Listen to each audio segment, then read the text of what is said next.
What is good, guys? It's Rey-Jay back with another video, and in this one I want to give you guys my assessments of the markets, break down what's happening with CPI that just came out, what's going on with the reaction we're getting from SPY, Tesla, Nvidia, the QQQES, and a couple of other tickers, what you should be watching for as time progresses. But before I break into all this information, before I get into any more details, let me just mention a few things. I am personally not a financial planner, so take nothing I say as financial advice. And also, if you guys can, please check out the Moomoo link, which is down below and in the description. If you sign up for Moomoo, deposit $100, you're guaranteed 5 free stocks. If you deposit $1,000, you're guaranteed 15 in total. And the offer ends very, very soon, in just about 3 weeks from now. Anyways, now let's talk about the market. So looking at the way CPI came out, all the data was decent. SPY kind of pumped all the way up just under our resistance at 564. It came just under that, only to come back down. And now we're still kind of shuffling right here at this range. We'll have to see if we get a rejection or not right here. Is this going to be a pump and dump, or are we going to continue to soar? I'll break down more information about that based off our levels. But what happened with the CPI data? That's the question. The data just came out and everything was actually below expectations. Core was at 0.1% below expectations month over month, and year over year was at 3.3%. Okay, that's actually below what we were expecting as well. And then for all items CPI, we actually got month over month around negative 0.1%. That's below expectations. That's the first time we actually got a negative reading on month over month for CPI. And then year over year, we got 3%. So that's also below expectations. All this data was quite decent. Initial jobs claims was also below expectations, showing the labor market's once again a little bit stronger than what we initially saw. It's not necessarily strong, but a little bit better. So this is actually looking pretty decent for the Fed. And if you look at the data right here, you guys can see on a month over month basis, once again, this is the first time for CPI where we got a negative reading month over month. And this is actually what the Fed has been waiting for. This is what the market's been looking for as well. And the market has been pricing a lot of this in yesterday with that big pump. Even today, it pumped a little bit more, but we'll have to see if the levels can sustain themselves.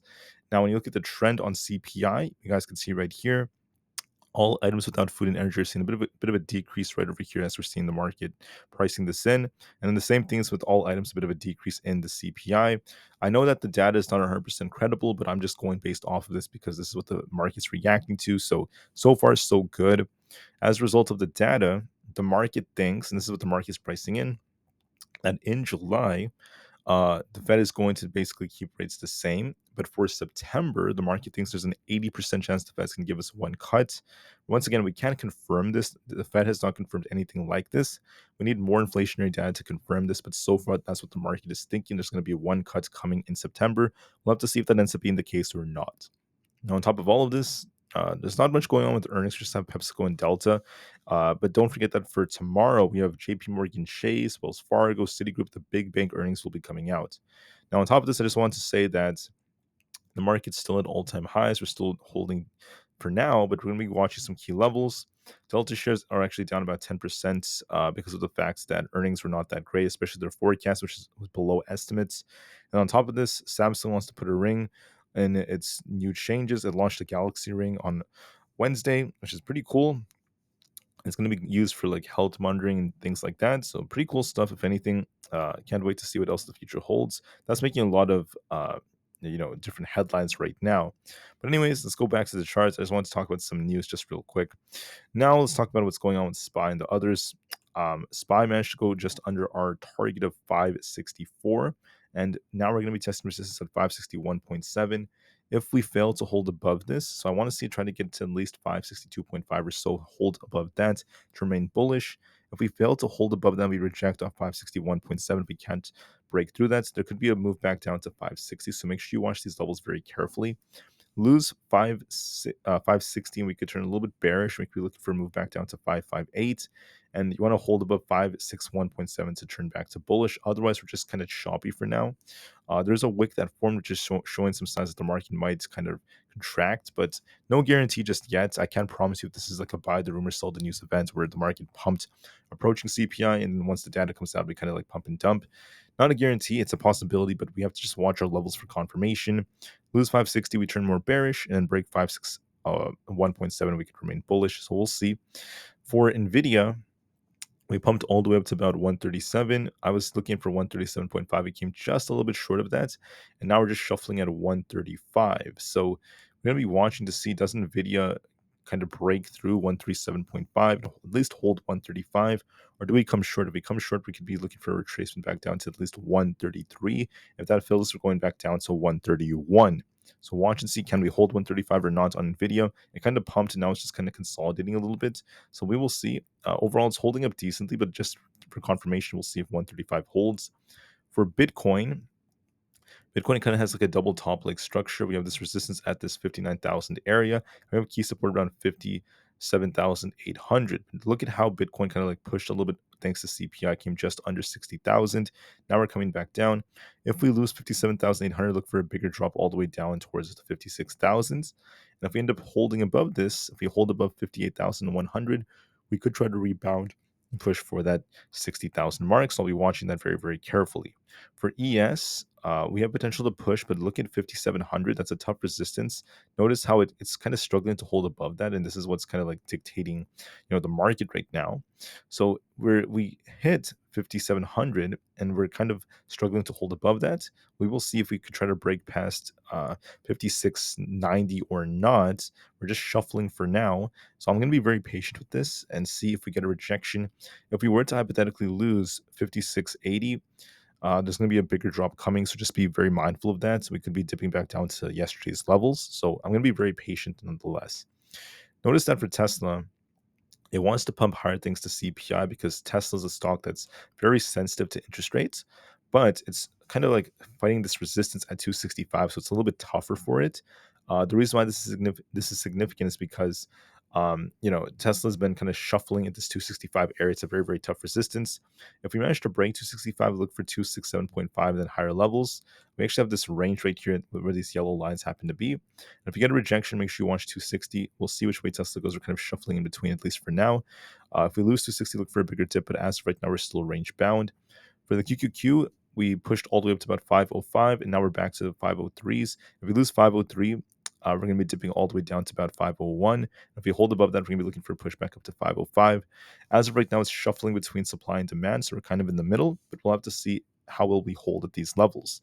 There was a nice push upon open or upon the release of CPI, so we'll see if we can maintain this level or not. And we'll see if it's a pump, if it's a buy the rumor, sell the news event or not. As of right now, it's kind of shuffling at the 503, so we'll give it some time. For Aapl, watch 231.5. If we lose this, we're coming all the way down to 230. And if we manage to break and hold above 232.5, we could be looking for 234 to be retested. We pumped and dumped upon the release of CPI, so Apple's showing a little bit of weakness. There is a risk of it testing 231.5. We'll see if this holds or not. If we lose this, there's going to be a dip which could slow the market down, so just be careful and very mindful of that. Supermicro is shuffling around 900. It's trying to hold. We'll see if we hold above 900. If we hold it, we're going back up to about 940. If we lose 900, we're going to be dipping back down to 880. So that's the reaction we're getting from CPI, a little pump. So we'll see. We just got to hold 900. We're just kind of shuffling around there for now. The IWM Russell 2000 got a very, very big pump off CPI, so it's showing more strength than other stocks out there. We're going to be looking at how well it holds at 208. Keep in mind, the last time we hit that, we did see a rejection. If we were to reject, watch 206 and 204. If we break through that, we're going back up to about 210.